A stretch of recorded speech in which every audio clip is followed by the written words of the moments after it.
मंदिर 3 सालों के निर्माण के बाद दिखा मंदिर का नजारा। जल्द पूरा होगा मंदिर की फिनिशिंग का कार्य।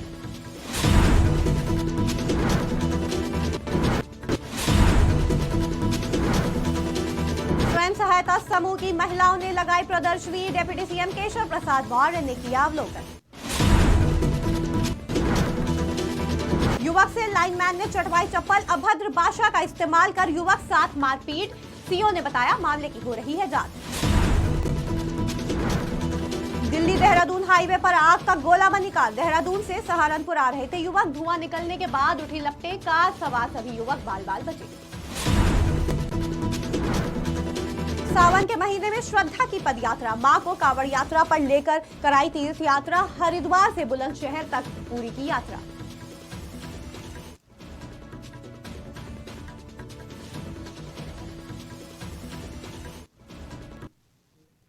नमस्कार, आप देख रहे हैं आज की खबर। आपके साथ में हूं अफीफा मलिक। अयोध्या में लगभग 3 सालों के अथक प्रयास के बाद अब श्री राम जन्मभूमि मंदिर की झलक वीडियो के माध्यम से भक्तों को देखने को मिली। लगभग 4 साल पहले राम मंदिर के पक्ष में फैसला आया और 2020 में प्रधानमंत्री नरेंद्र मोदी ने भूमि पूजन कर मंदिर की नींव रखी थी। उसके बाद से कोरोना काल समेत कई छोटी मोटी मुश्किलों को पार करते हुए अब श्री राम मंदिर के भूतल का कार्य लगभग पूरा होने के कगार पर है। 31 दिसंबर 2023 तक खिड़की, दरवाजों और फर्श समेत मंदिर की फिनिशिंग कार्य को पूरा कर लिया जाएगा और मकर संक्रांति यानी कि 15 जनवरी के बाद कभी भी रामलला के बाल स्वरूप की मूर्ति की उनके गर्भगृह में प्राण प्रतिष्ठा हो जाएगी। इसी के बाद भक्त रामलला का उनके भव्य मंदिर में दर्शन कर सकेंगे। अपडेट बताइए, प्रगति क्या है? बहुत बहुत धन्यवाद। आप सब आज 4 महीने के बाद यहाँ पधार रहे हैं। यहाँ आने के बाद आपने देखा होगा, जब पिछली बार आए थे तो मंदिर प्रारंभिक अवस्था में था। आज भूतल का पूरा हिस्सा तैयार हो गया है। भूतल में बनने वाले 170 खम्भों का निर्माण हो चुका है। सभी दीवारें जुड़ी मंडप की हो चुकी हैं। गर्भगृह तैयार हो चुका है। परिक्रमा मार्ग तैयार हो गया है। पिलर से लग चुका है। इसमें मूर्तियों का काम शुरू हो गया है। अभी शुरू हुआ है आइकन का भी पूरा, तो लगभग हो जाएगा पूरा। और सीलिंग छत वगैरह पूरी लगभग कितने काम हो चुका है? इसमें ग्राउंड फ्लोर का लगभग 75% काम पूरा हो गया। फर्स्ट फ्लोर है। इसके बाद समझ ग्राउंड फ्लोर में फ्लोरिंग बाकी है। जी जी जी, फ्लोरिंग बाकी है ग्राउंड फ्लोर में। अच्छा, फिनिशिंग वगैरह बाकी है। कब तक तारीख का तो आइडिया नहीं है, लेकिन काम पॉसिबल हो जाएगा। प्रयागराज में स्वयं सहायता समूह की महिलाओं ने राज्य ग्रामीण आजीविका मिशन के अंतर्गत निर्मित उत्पादों की प्रदर्शनी लगाई। उप मुख्यमंत्री केशव प्रसाद मौर्य ने स्वयं सहायता समूह की महिलाओं द्वारा निर्मित उत्पादों की प्रदर्शनी का अवलोकन किया। प्रदर्शनी का आयोजन शनिवार को अमर शहीद चंद्रशेखर आजाद सर्किट हाउस में किया गया। उप मुख्यमंत्री श्री केशव प्रसाद मौर्य ने स्वयं सहायता समूह की महिलाओं द्वारा निर्मित उत्पादों की प्रदर्शनी का अवलोकन किया। साथ ही विभिन्न उत्पादों के बारे में महिलाओं से जानकारी भी ली। सोनभद्र के शाहगंज थाना क्षेत्र अंतर्गत बाल्डी गांव से इंसानियत को शर्मसार करने वाली तस्वीर आ रही है, जहां पर एक शख्स के साथ लाइनमैन ने बदसलूकी करते हुए अपनी चप्पल चटवाई। जानकारी के मुताबिक युवक अपने मामा के घर आया हुआ था। मामा के घर की बिजली खराब थी, जिसका फॉल्ट सही करने के लिए वो घर के अंदर और बाहर देख रहा था। इसी बीच शाहगंज के पार हाउस पर नियुक्त संविदा कर्मचारी तेजबली सिंह आए। गाली गलौज करते हुए मारपीट की, अपशब्द बोले गए और चप्पल भी चटवाई गई। पीड़ित द्वारा थाने में तहरीर दी जा चुकी है और इस वीडियो पर जमकर बवाल भी हो रहा है। लोग सवाल कर रहे हैं कि आखिर क्यों अधिकारी इस तरह से पेश आते हैं। वहीं इस मामले पर सीओ घेरावल अमित कुमार ने बताया कि मुकदमा पंजीकृत कर जांच की जा रही है। 2 वायरल वीडियो सोशल मीडिया के माध्यम से मिले, जिन वीडियोज में एक व्यक्ति जिसका नाम तेजबली है, ग्राम हड़था, थाना क्षेत्र शाहगंज का रहने वाला है और यह विद्युत विभाग में संविदा पर लाइनमैन का काम करता है। वीडियोज में यह व्यक्ति राजेंद्र नाम के एक व्यक्ति को, जो कि बहुबार थाना रॉबर्ट्सगंज क्षेत्र का रहने वाला है, वह अपने मामा के घर बाल्डी में आया हुआ था दिनांक 6 तारीख, जिसमें उसके मामा के घर में कुछ बिजली की खराबी हो गई थी, जिसको वो चेक कर रहा था। तब तक ये लाइनमैन जो है तेजबली, उसको गया मारने पीटने लगा। सहारनपुर के बिहारीगढ़ थाना क्षेत्र अंतर्गत शिवालिक पहाड़ियों के बीच एक गाड़ी अचानक से आग का गोला बन गई, लेकिन गनीमत रहा कि उसमें सवार सभी युवक सकुशल बच गए। पुलिस के मुताबिक कुछ युवक कार से देहरादून की ओर से सहारनपुर आ रहे थे, तभी यह हादसा हुआ। दिल्ली देहरादून राष्ट्रीय राजमार्ग पर यूपी की सीमा में शिवालिक पहाड़ियों के बीच काली देवी मंदिर से कुछ आगे आए तो उनकी गाड़ी के अगले हिस्से में धुआं निकलने लगा। धुआं धीरे धीरे आग में बदल गया। कार सवार युवकों ने आनन फानन में कार रोकी और नीचे उतर गए। जब तक वो कुछ समझ पाते, कार में पूरी तरह से आग लग चुकी थी। सावन का पवित्र महीना चल रहा है। ऐसे में भगवान भोलेनाथ के दरबार में भक्तों की भीड़ लग रही है। एक तरफ सड़कों पर कांवड़ियों का हुजूम दिख रहा है तो दूसरी तरफ कई ऐसे भी हैं जो अपने माँ बाप को तीर्थ यात्रा कराने के लिए खुद श्रवण कुमार बन चुके हैं। ताज़ा मामला बुलंदशहर का है, जहां एक युवक अपनी 100 वर्ष से अधिक उम्र की मां को कांवड़ के सहारे तीर्थ यात्रा पर लेकर निकल पड़ा। युवक ने यात्रा 1 जुलाई से शुरू की थी, जो कि हरिद्वार से चलकर गाजियाबाद होते हुए खुर्जा पहुंचा। वहां लोगों ने उसका जोरदार स्वागत किया। ये आपके मेरी खुशियाँ आत्मा से 100 साल की हो गई हैं। जब मैं बहुत देखूँ माता जी, मुझे मैं उनके बारे में कुछ कहूँ तो कुछ लोग बुरा मानेंगे, पर लेकिन वृद्ध आश्रम में लोग वक्त छोड़ते हैं अपने माँ बाप ने। वो मोटे इंसान होते हैं, पैसे में भरपूर होते हैं, तो हम अपनी आत्मा के सामने रखना चाहिए। 14 तारीख तो हरिद्वार से खुर्जा 260 किलोमीटर। बुंदेलखंड के बांदा जिले की केन नदी प्रदेश की इकलौती और देश की दूसरी नदी है जो पत्थरों में रंगीन चित्रकारी करती है। इस नदी में मिलने वाले पत्थर बेहद खूबसूरत होते हैं, जो अपने भीतर दिखने वाली खूबसूरती के लिए मशहूर है। इन पत्थरों को शजर कहा जाता है। फारसी में शजर पेड़ को कहा जाता है। खास बात यह है कि कोई भी 2 शजर पत्थर एक जैसे नहीं होते, मतलब हर एक पत्थर में अलग अलग चित्रकारी होती है। दुनिया भर में शजर पत्थर सिर्फ भारत की 2 नदियों केन और नर्मदा में ही पाए जाते हैं। इस पत्थर को हकीक नाम से भी जाना जाता है। देखें हमारे सहयोगी गुल मोहम्मद की खास रिपोर्ट। सजर स्टोन जो कि बांदा की केन नदी से पाया जाता है, जिसको तराशने का काम यहाँ पर जो है जो हमेशा से काफ़ी समय से करते आए हैं। आप देख सकते हैं कि यहाँ पर सजर पत्थर से ये एक पिंडिया बनाया गया है और कई तरीके की चीज़ें सजा से तैयार की जा रही है। देख सकते हैं एक राम मंदिर तैयार किया जा रहा है यहाँ पर, जिसको अभी निर्माणाधीन है और यहाँ पर उसको तराश कर बनाने का काम चल रहा है। यहाँ के कारीगरों से जब बात की तो उन्होंने कहा कि सजर कुछ समय पहले विलुप्त होता जा रहा था। उसके बाद अब जब उत्तर प्रदेश की सरकार माननीय आई है, जब से इस सजर को 4 चांद लगते दिखाई दे रहा है। हमारे साथ ये सराफा के दौर का क्या नाम है? मेरा नाम रविशंकर। आज की खबर में आपका स्वागत है।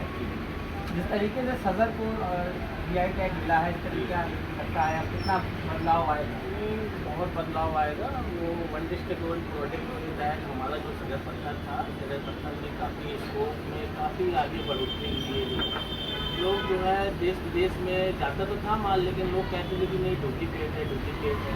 अब ये GI टैग मिलने से अब ये एक प्रमाण हो गया कि नहीं, बांदा का सजर डुप्लीकेट नहीं है। पहले धीरे धीरे ये बहुत विलुप्त होता जा रहा था सजर पत्थर जो है। अब देखिए काफ़ी अच्छा काम चल रहा है माननीय आदित्यनाथ योगी जी का और उनकी सरकार का और मंत्रियों का, सभी का बहुत बहुत धन्यवाद देता हूँ। जैसे कि सजर पत्थर की बात की जाए तो सजर पत्थर को कैसे तराशा जाता है, कैसा पत्थर होता है? पत्थर तो ऐसा होता है सर जो है, और इसको एक नदी से, बांदा की नदी से निकालते हैं जो है, मल्लाह लोग होते हैं उसको निकालने पूरी मिट्टी लगी रहती है। इसको हम लोग तोड़ते हैं, धूप की रोशनी में ऐसे देखते हैं तो उसमें ब्लैक लाइनिंग दिखती है। जब ब्लैक लाइनिंग दिखती है तो उसकी कटिंग मशीन लगी हुई है, तो इसकी कटिंग मशीन के अनुसार इसको हम लोग कटिंग कर लेते हैं। इसकी स्लाइस बाई स्लाइस निकाल लेते हैं। स्लाइस भी मैं दिखाता हूँ आपको, ये ऐसे हम लोग निकाल लेते हैं और इसमें ये डिजाइन देखिए बनी हुई है। जो जब डिज़ाइन बनी है तो हमने इसको शेप दे दिया, जिस शेप में ये आएगा उसको शेप में दे दिया। उसमें मतलब पैनल के लिए है। कितना समय लगता है इसको तैयार करने में? एक पीस को पहले तो बहुत समय लगता था जब मशीनें नहीं थी, अब मशीनें आ गई हैं तो इस पीस को एक पीस को तैयार करने में 4 से 5 घंटे। अब किस तरीके से देश और विदेश में ये पत्थर जाना जाता है? क्या एक पहचान? तो एक पहचान बन गई है। बांदा जिला अगर जाना जाता है तो सजर पत्थर से ही जाना जाता है और सजर पत्थर की पहचान बहुत हो गई कि नेचुरल डिजाइन की वजह से बांदा का सजर पत्थर दिखता है।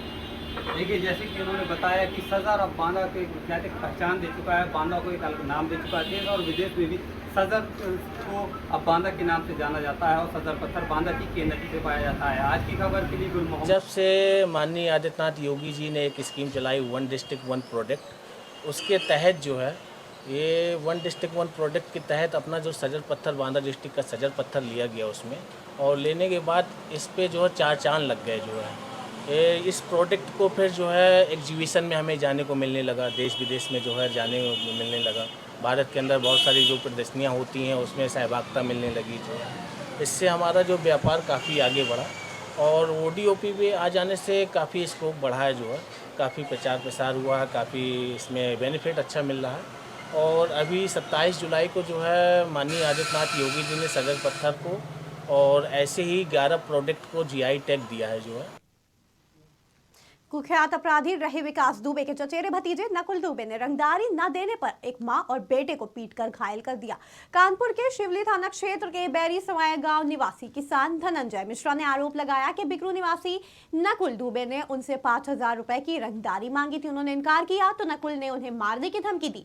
शनिवार को नकुल अपने साथियों भान किशोर, राजकुमार, अमन शर्मा और संजय के साथ उनके घर में घुस गए और भाई और मां शव पर हमला कर दिया। पुलिस ने 5 लोगों के खिलाफ रंगदारी मांगने और मारपीट की धाराओं में रिपोर्ट दर्ज की है।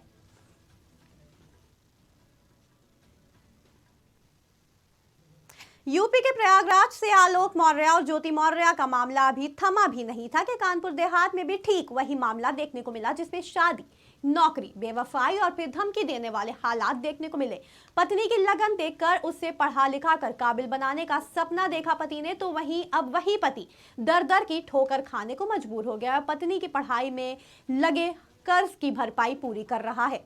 परिवार परेशान है और आस लगाए बैठा है कि किसी तरह बेटे का परिवार पहले की तरह हरा भरा हो जाए और उनकी बहू वापस लौट आए। शादी हुई थी और शादी के बाद से हमने इनके में लगन लेके पढ़ाई की, तो हमने इनको BSc नर्सिंग कराया और जैसे तैसे कर्ज में लेके हमने इनको BSc नर्सिंग कराया। और BSc नर्सिंग के बाद इनका जॉब लगा दिल्ली BLK में, कॉलेज से ज्वाइनिंग के बाद ये फिर घर अपने मम्मी के घर गई कुछ समस्याओं को लेके, वहाँ से फिर ये मेरे घर आई। वहाँ से आने के बाद फिर मेरे यहाँ रही 2-3 महीने, उसके बाद इनका ये जॉब लगा है जो भी CHO इस समय बनी है, तो मेरे घर से हमने इनको मेहनत करके इनको करवाया। उसके बाद से ही ये पूरी तरीके से अलग। अमरोहा में थाना सैद नगली पुलिस को चेकिंग के दौरान बड़ी सफलता मिली है, जहां पुलिस ने एक ऐसे गिरोह का पर्दाफाश किया है जो बाइक चोरी करके पश्चिम उत्तर प्रदेश में बाइक सप्लाई करते थे। पुलिस ने चोरी की हुई 13 मोटरसाइकिल बरामद की हैं। चोरी की घटना को अंजाम देने वाला मुख्य सरगना भी गिरफ्तार कर लिया गया है। जांच पड़ताल के दौरान पुलिस ने फर्जी नंबर प्लेट और फर्जी RC भी बरामद की। पुलिस अधीक्षक ने पुलिस कार्यालय में पूरे मामले का खुलासा किया।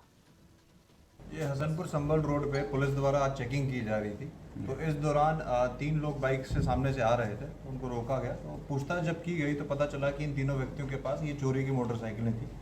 इन तीनों व्यक्तियों से और भी पूछताछ की गई, जानकारी ली गई, तो बाद में पता चला कि इनका एक गिरोह है जो एक इंटरस्टेट स्तर पे काम कर रहा है, जो दिल्ली गाजियाबाद में ऑपरेट करता है। इनके द्वारा ये जो 3 बाइक्स थी ये भी चोरी की थी और इन्होंने 10 बाइक्स और बरामद कराई है, तो टोटल 13 बाइक्स हुई है, उसमें एक स्कूटी भी है। इसके अलावा जब पूछताछ की गई तो बाद में पता चला कि एक गाजियाबाद में लोनी में साइबर कैफे के माध्यम से ये RCs भी फर्जी तरीके से जनरेट करते हैं। रामपुर के थाना सिविल लाइंस क्षेत्र में डबल मर्डर केस की वारदात ने क्षेत्रवासियों को बुरी तरह से दहला दिया। जानकारी के मुताबिक उधारी का पैसा मांगने पर डबल मर्डर जैसी सनसनीखेज वारदात को अंजाम दिया गया। पुलिस मामले की जांच पड़ताल में जुट गई है और पुलिस ने तुरंत एक्शन लेते हुए दोनों शवों को कब्जे में लेकर पोस्टमार्टम के लिए भेज दिया। वहीं इस मामले में 2 आरोपियों को गिरफ्तार भी किया गया है, वहीं एक आरोपी फरार है। घटना क्या साहब, हमें तो बिल्कुल पता नहीं है कि घटना क्या। हम तो घर पे थे सब लोग। जब 4-4:30 बजे के टाइम पे फ़ोन आया इस आपका हमारे चचेरे भाई के पास में, बोले ऐसे ऐसे झगड़ा हो गया है। तो हम वहाँ लोग गए थे, तो एक जो बंदा था वो तो बिल्कुल दम तोड़ दिया था।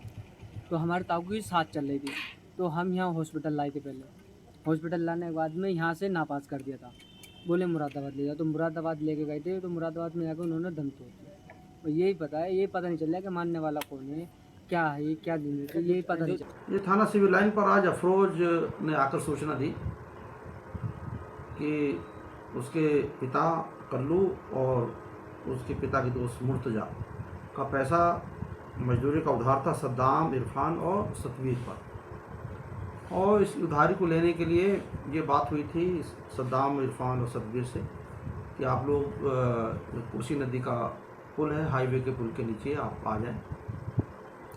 तो अपना पैसा लेने के लिए अफरोज़ अपने पिता के साथ और मुर्तजा के साथ उसका भाई हनीफ वहाँ मौके पर गए थे। तो ये था।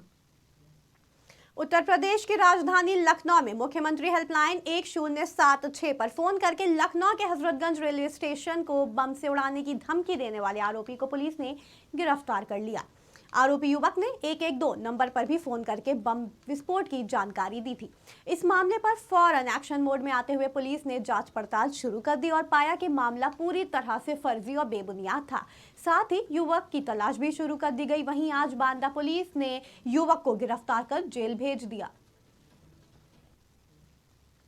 फिरोजाबाद जनपद के थाना नसीरपुर पुलिस टीम ने पति की हत्या करने वाली पत्नी और उसके प्रेमी सहित 3 आरोपियों को गिरफ्तार कर जेल भेजने की बड़ी कार्रवाई की है। बताते चले, पुलिस लाइन सभागार में एसपी ग्रामीण रणविजय सिंह ने मीडिया से वार्ता कर बताया कि 5 जुलाई 2023 में घटित घटना के बाद बड़ा बाग में खेतों की तरफ कुएं में शव मिलने की सूचना पर थाना पुलिस मौके पर पहुंची। जहरीली गैस होने के कारण शव को एसडीआरएफ टीम को बुलवाकर निकलवाया गया था। एसएसपी आशीष तिवारी के निर्देशन में घटना को सुलझाने के लिए नसीरपुर पुलिस ने ठोस साक्ष्य संकलन के आधार पर महज 3 दिन में ही खुलासा कर दिया। खुलासे में पता चला कि मृतक की पत्नी और उसके प्रेमी सहित 3 अभियुक्तों ने ही हत्या की वारदात को अंजाम दिया था, जिनको अब गिरफ्तार कर लिया गया है। देखिए, 5 तारीख को थाना नसीरपुर पर सूचना मिली कि एक व्यक्ति की लाश कुएं में पड़ी हुई है।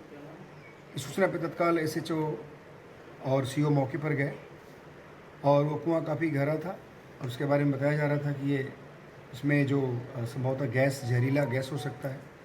तो हम लोगों ने जो स्पेशलाइज्ड हमारी टीम होती है एसडीआरएफ की मदद ली और एसडीआरएफ के द्वारा उस डेड बॉडी को अंदर निकाला गया।